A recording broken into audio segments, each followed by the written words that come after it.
पहला दिन ही इसमें पॉस्को का एक्ट जुटना चाहिए था, लेकिन पॉस्को एक्ट नहीं जुटा। रेप का केस नहीं बनाया गया। इस पीड़िता के साथ में गैंग रेप के साथ उनका मर्डर हुआ, जिसके कारण उनकी डेथ हुई है। तो इन सबों के कारण जो है सो यह केस सीबीआई के पास जाना चाहिए।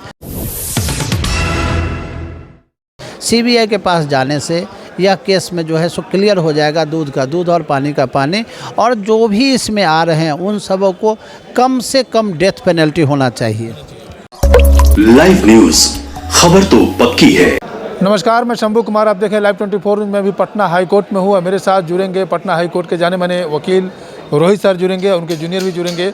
हम बात करेंगे शंभू गर्ल्स हॉस्टल में एक लड़की के साथ एक ऐसा घटना घटता है कि पूरे भारत और पूरे बिहार में इस घटना से पूरे माता पिता झकझोर दिया। मतलब ये दरिंदगी वाली घटना थी और शुरुआती दौर में इस मामले को हल्का फुल्का लिया जा रहा था। कहने का मतलब है कि जो पीसी किया गया था पुलिस के द्वारा, वो कहा गया कि लड़की जो दवा का ओवरडोज दवा लेने की वजह से उनकी मौत हुई है। लेकिन बाद में जब मामला खुलने लगा तो लड़की के साथ मोलेस्टेशन हुआ, सेक्सुअल असॉल्ट हरासमेंट हुआ उनके साथ।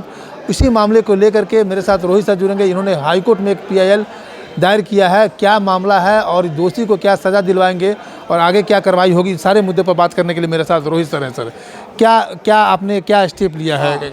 मेरे द्वारा एक जो है पब्लिक इंटरेस्ट लिटिगेशन जनहित याचिका फाइल किया गया है पटना उच्च न्यायालय में। इसमें हमारा जो है 2 प्रेयर है। 2 प्रेयर में एक प्रेयर हमने रखा है कि जितने भी पटना में या पूरे प्रांत बिहार में गर्ल्स हॉस्टल है, उसके लिए एक सख्त कानून बनना चाहिए, जिसमें महिला का जो हमारी बच्चियां रहती हैं उन सबों का उसमें सब कुछ का जो है व्यवस्था होना चाहिए। कैसे उनको प्राइवेसी में रखना है, कैसे उनको जो है सो उनके डिग्निटी को जो है सो रखना है, कैसे उनकी पढ़ाई चलती है, कैसे खाना पीना है, उसके लिए सरकार एक प्रोटोकॉल, एक गाइडलाइन, एक रूल, एक पिनल प्रोविज़न बनाए। अपने हॉस्टल की बात कर रहे हैं? हॉस्टल के। और दूसरी बात क्या है कि ये जो केस है, इसी केस को हमने बोला है, जो केस है चित्रगुप्त नगर पुलिस स्टेशन केस नंबर 14/2026, उसको हमने बोला है कि सेंट्रल ब्यूरो ऑफ इन्वेस्टिगेशन से इसकी जांच कराया जाए। क्योंकि इसमें जो है सो जिस निर्भया की बात हो रही है उसमें उनके शुरू में पुलिस के द्वारा जो भी किया गया और सब इंस्पेक्टर जो IO थे, SHO, उनका नाम हम नहीं लेना चाहेंगे, रोशनी कुमारी का, लेकिन उनके द्वारा जो भी किया गया वो उसमें जो है फर्स्ट इंस्टांस में जो है बहुत सारे उसके जो साक्ष्य थे उसके साथ छेड़छाड़ किया गया, साक्ष्य को दबा दिया गया। क्योंकि इसमें जो है सो धीरे धीरे नया चीज़ खुलते आ रहा है। पहला दिन ही इसमें पॉस्को का एक्ट जुटना चाहिए था, लेकिन पॉस्को एक्ट नहीं जुटा। रेप का केस नहीं बनाया गया। इसमें सिंपल बनाया गया कि उस हॉस्पिटल में गई हैं, हॉस्पिटल में जो है सो ओवरडोज ले ली और दवा खा ली और दवा खा के उनका जो है सो डेथ हो गया। लेकिन वास्तविकता जब आता है, जब हम लोग इसमें हम अपने PIL में जो है सो साफ जो है पैरा 26 में लिखे हुए हैं कि जनवरी 5 3:05 पर पटना जंक्शन पर में वो उतरती हैं। 3:19 में वो शंभू गर्ल्स हॉस्टल पहुंच जाती है। 14 मिनट के ट्रांजिट उनका रहता है। 5 बजे शाम में उनका जो है सो जनवरी 5 तारीख को जो है सो शाम में वो नॉर्मल रहती हैं। रात का वो खाना नहीं खाती हैं। ठीक है, विक्टिम जो है, पीड़िता जो है सो जनवरी 5 को रात का खाना नहीं खाती है। जनवरी 6 को मॉर्निंग का ब्रेकफास्ट नहीं लेती हैं। जनवरी 6 को ही जो है सो उनका जो है सस्पेक्टेड पॉइजनिंग का केस इनको गायनेकोलॉजिस्ट बता रही हैं प्रभात रंजन हॉस्पिटल में। उसके बाद FIR रजिस्टर्ड होता है। 11 को जो है विक्टिम को जो है मेदांता हॉस्पिटल में डेथ डिक्लेयर कर दिया जाता है। 12 को कारगिल चौक पर प्रोटेस्ट होता है। 14 को पोस्टमार्टम रिलीज होता है और 16 को SIT का फॉर्मेशन होता है। तो मेरा कहना ये है कि बिहार पुलिस शुरू से ही क्यों नहीं इसमें जो है सो एक्टिव होके, ये जिस तरह का केस था उस तरह के केस में जो है शुरू से ही क्यों नहीं प्रोटोकॉल को फॉलो किया। प्रोटोकॉल को कोई फॉलो नहीं किया गया, जिसके कारण जो है एविडेंस को टेम्पर कर दिया गया। तो एविडेंस टेम्पर हो गया तो इसके तहत जो है सो जो भी डिजिटल फुटप्रिंट है, ये सब का सब जो है सो आता है कि नहीं, इस पीड़िता के साथ में गैंग रेप के साथ उनका मर्डर हुआ, जिसके कारण उनकी डेथ हुई है। तो इन सबों के कारण जो है सो यह केस सीबीआई के पास जाना चाहिए। सीबीआई के पास जाने से यह केस में जो है सो क्लियर हो जाएगा, दूध का दूध और पानी का पानी, और जो भी इसमें आ रहे हैं उन सबों को कम से कम डेथ पेनल्टी होना चाहिए। आपने सीबीआई जांच होने के लिए पीआई? हाँ, सीबीआई जांच के लिए ही हमने जो है पब्लिक इंटरेस्ट लिटिगेशन जनहित याचिका फाइल किया है, जिसकी सुनवाई 2 से 4 दिन वर्किंग डे में होने वाली है। इसमें हम पहले जो है उनको चीफ सेक्रेटरी को भी हमने जो है सो एक आवेदन दे रखा है, जो हमने दिया था 16/1/2026 को। इसमें हमने बोला था कि सीबीआई का इस केस को सीबीआई को हैंड ओवर किया जाए और एक पिनल प्रोविज़न मजबूत कानून जो है सो बनाया जाए, लेकिन उस सब पर में कोई कार्रवाई नहीं हुई। और महिला के साथ में इसमें हमने जो है जब चीफ सेक्रेटरी को हमने दिया था, इसमें हमने विशाखा केस का रेफरेंस दिया कि ये विशाखा केस में जो भी हुआ उसके रेफरेंस में आप काम कीजिए। निर्भया केस का जो है सो जो डायरेक्शन है उसमें आप काम कीजिए। ललिता कुमारी के केस है उसमें उस डायरेक्शन में काम करें।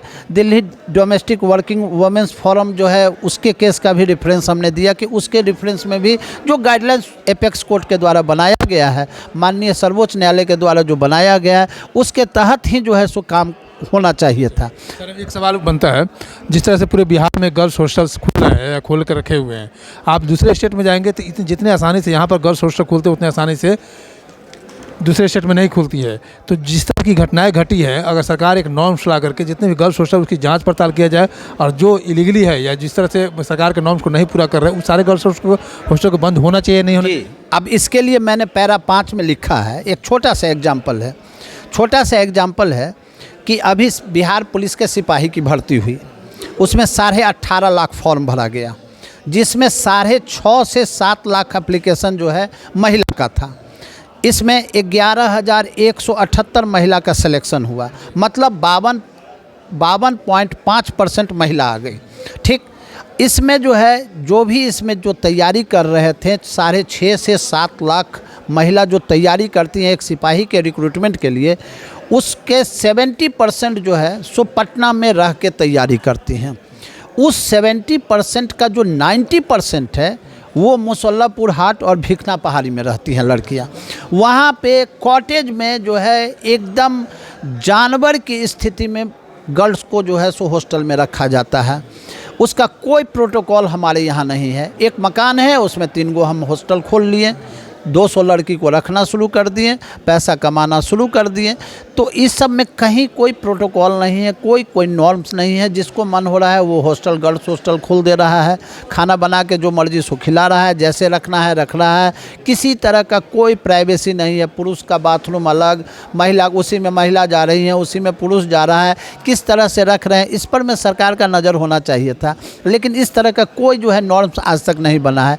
मेरा कहना है कि इस PIL के मार्फत हर हाल में जो है सो यह कानून बनेगा, और इस हर हाल में जो है सो CBI को हैंड ओवर इस केस को होना चाहिए, और जो भी पीड़ित है, जो भी पीड़िता के साथ गलत किए हैं, उन सबों को कम से कम डेथ पेनल्टी होना ही चाहिए।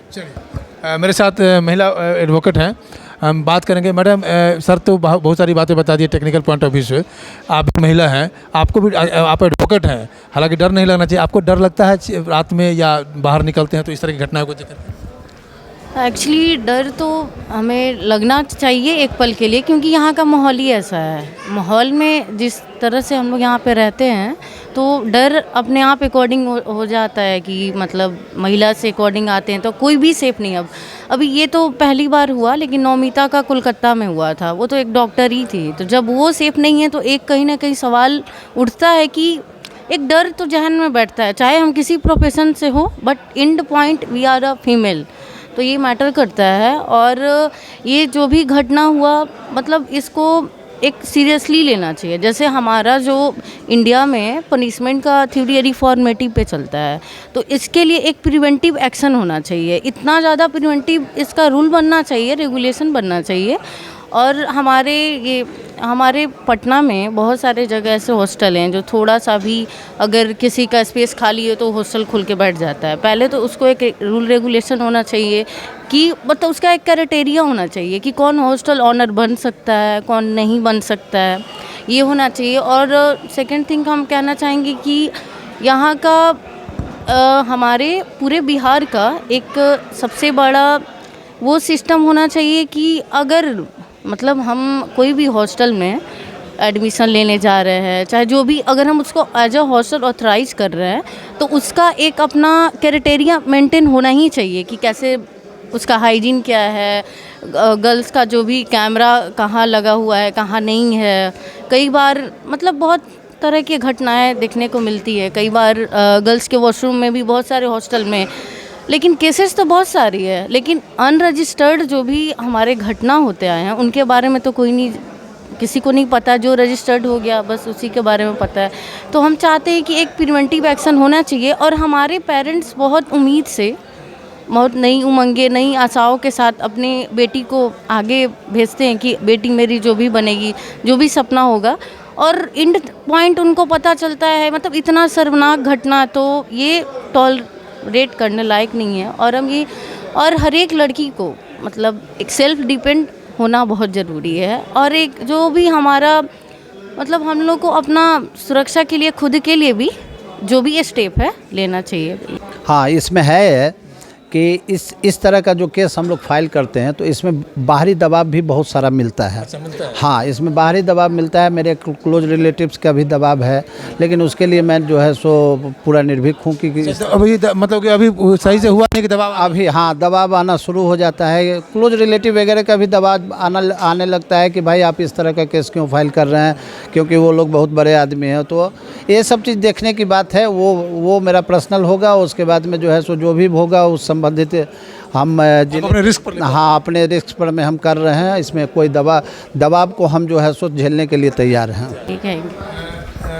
आपने सुना एडवोकेट रोहित सर को, और क्या नाम है? मेरा नाम श्रेया है। आपने श्रेया मैडम को भी सुना। इनका कहना है कि जो भी दोषी है उसको डेथ पेनल्टी की सज़ा होनी चाहिए, और उन्होंने PIL दर्ज कर दिया है हाई कोर्ट में CBI से जांच होने के लिए। 2-3 दिन में रिजल्ट आ जाएगा। लेकिन जो घटना है बहुत ही घृणात्मक घटना है, और हमारे समाज के लिए बहुत ही गलत मैसेज दिया जा रहा है कि जहां पर बेटी का उत्थान की बात होती है, उस बेटी को उत्थान होने से पहले ही उनकी पतन की ओर चले जाते हैं। उनके ऊपर इस तरह से नृशंस व्यवहार किया जाता है, उनके साथ मोलेस्टेशन किया जाता है। हालांकि आज कई साल पहले निर्भया हत्याकांड हुई थी, उसके लिए भी कई सारे कानून लाए गए, लेकिन उस कानून का भी असर भारत में और बिहार में देखने को नहीं मिल रहा है। मैं शंभू कुमार, कैमरा जर्नलिस्ट राजेश के साथ, पटना। लाइव न्यूज, खबर तो पक्की है।